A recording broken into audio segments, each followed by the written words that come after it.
এরপরের দিন যখন চাঁদ দেখলেন, পূর্ণিমার চাঁদ, দেখতে ওইটা তারার চেয়ে ছোট না বড়? কম সুন্দর না বেশি সুন্দর? পরের দিন চাঁদ দেখে তিনি দেখলেন সবাই চাঁদের পূজা করে। এবার আবার মনে মনে কথা, তাইলে ওইটা না এইটাই মনে হয় খোদা। আল্লাহর কসম, এগুলো কোরআনে আছে। কিভাবে উনি মহাসত্যের সন্ধান পেয়েছেন সব আল্লাহ কোরআনে তুলে ধরেছে। না না, ধ্রুব তারা আমার খোদা না, খোদা হইলে হবে এই চাঁদ। এইটা অনেক সুন্দর। আবার রাতের শেষে চাঁদও নাই, মনে মনে খাইছে, খোদাই গেল কই?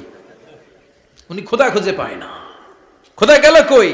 এবার উনি বললেন, হায় হায়, আমি তো বিপদে পড়ে গেছি, খোদা খুঁজে পাই না।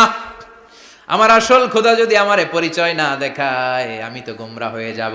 ফালাম্মা রাআশ শামসা বাযিগাতান ক্বালা হাযা রাব্বি হাযা আকবার ফালাম্মা আফালাত